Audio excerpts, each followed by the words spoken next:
assim, o que o pastor vai falar do Natal? Então eu estou falando, falar da vida de Jesus a partir da sua genealogia humana. Você vai ver que Mateus fala, Lucas também fala da genealogia, partindo lá de Adão, partindo de Abraão, descendência de Davi. Eles estavam preocupados em provar esta parte humana e esta parte também que levava a Jesus ser reconhecido como de linhagem real e linhagem da promessa. Mas João, ele vai muito além, ele volta lá em Gênesis, até mesmo antes de Gênesis 1. Porque em Gênesis 1 está escrito o quê? No princípio criou Deus os céus e a terra.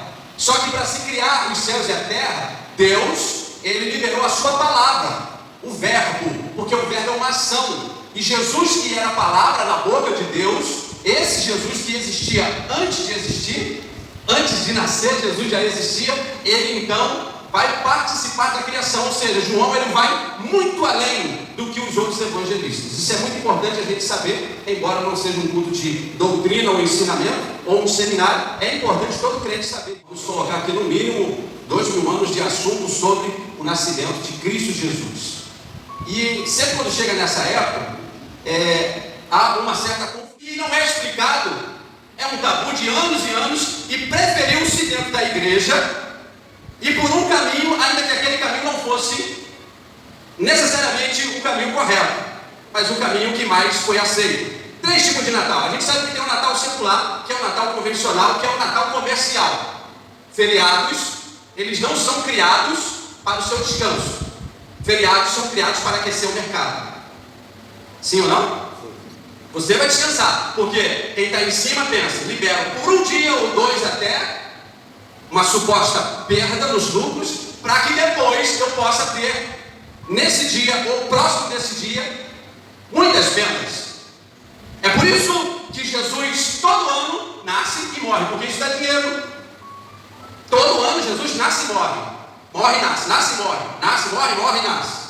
Porque esse é o Natal comercial, juntando lá com a Páscoa, que é a morte, né? Então, nasce em dezembro, morre em março. Tem o Natal religioso. Esse até tenta se aproximar do que seria um sentido bíblico dentro do verdadeiro Natal.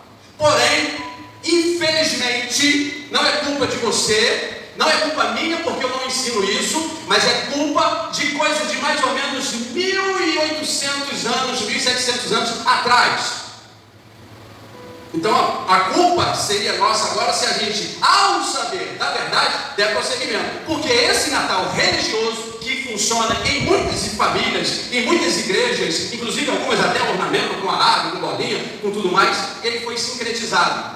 Elementos místicos de culturas pagãs entraram dentro da celebração do Natal, o que seria o verdadeiro Natal. Inclusive, esse Natal religioso, escolhido para ser feito nessa data de hoje, ele foi escolhido, irmão, se a gente segue isso. Por que eu estou falando isso? Semana passada, eu ouvi uma palavra que falou que a gente segue muitas tradições sem saber, né?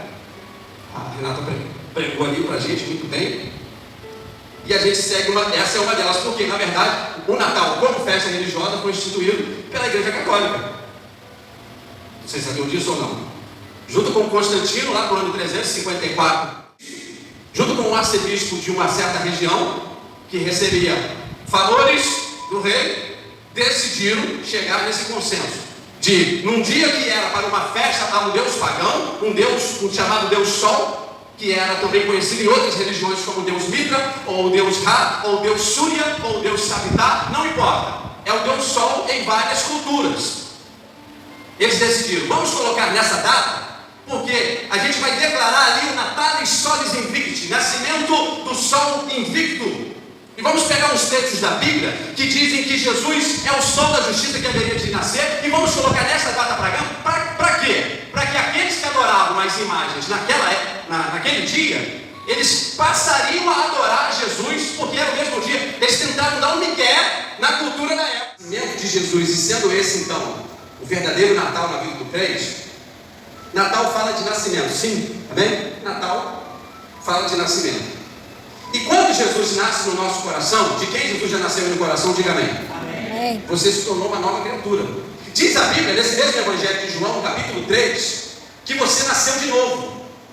E aí me deu uma curiosidade, embora eu já saiba, embora eu já tive 2 filhos e já sou avô, eu sei dessa parte de cuidado com crianças, leio sobre o assunto, mas uma coisa interessante é aqueles primeiros cuidados médicos, né, que quando nasce a criança lá na maternidade ou em qualquer lugar, aquelas pessoas recebem como orientação, né, uma orientação que é dada das primeiras atitudes que deve ter com a criança, com o recém-nascido. E eu comecei a pesquisar e percebi uma coisa, que um bebê quando nasce, no dia que você recebeu, só que lá no dia que você recebeu, você era um bebê e precisava de cuidados, e a falta desses cuidados na vida de muitos crentes causou problemas na caminhada de muitos crentes até o dia de hoje. Como assim, pastor? Sim, lá ainda no hospital é orientado a quando sair fazer o que imediatamente com a criança? Teste do pezinho, teste do coração, teste dos olhos, teste dos ouvidos. E para quê, irmãos? Fazer esse monte de teste com o recém-nascido. Uma coisa linda, né? Um milagre de Deus. Vai começar a submeter a vários testes, vai aqui, vai ali. Tem que fazer, irmãos, para saber se a criança ela está apresentando já no seu nascimento alguma deficiência. Para quê? Para corrigir rapidamente, ou com medicação, ou com qualquer outra coisa que a medicina possa ajudar.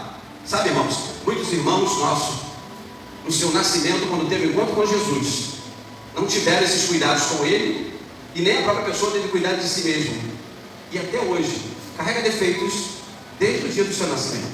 Tudo estava bem, cresceu lá, ó, maravilha, e sai do mundo barulhento. Um lugar silencioso fala de paz.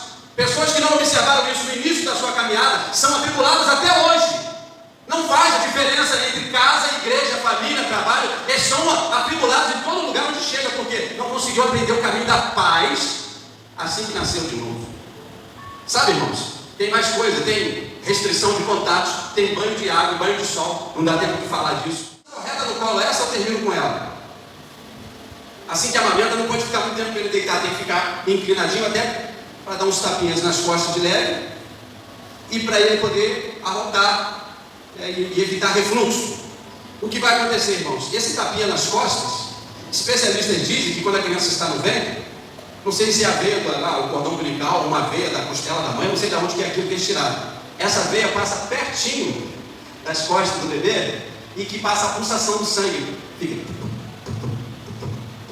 Então quando você pega uma criança e coloca aqui, começa a dar tapinhos de leve e começa a ninar, ela calma, sabe por quê? Ela lembra das batidas do coração da mãe.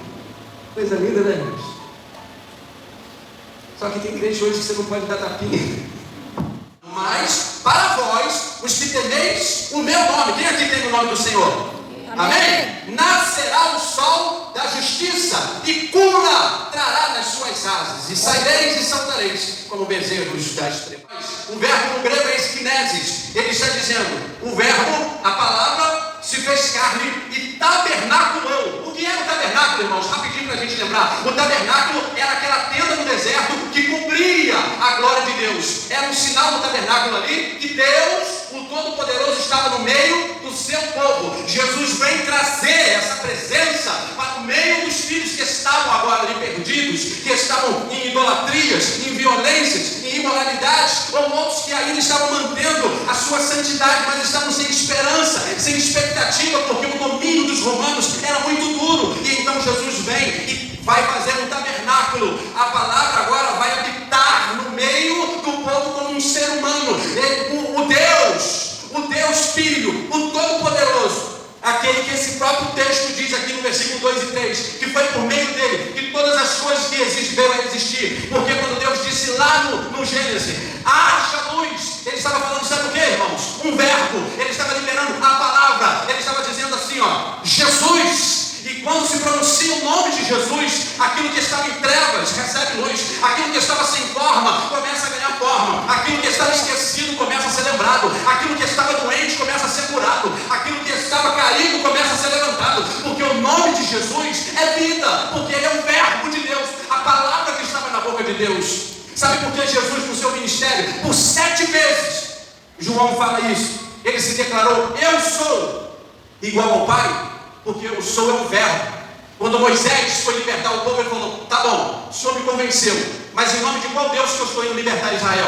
Aí Deus falou para Moisés assim, fala para eles que é o eu sou. Eu sou não é nome, eu sou um verbo. Que verbo? Jesus. Jesus estava lá para trazer libertação, irmãos. Então sim,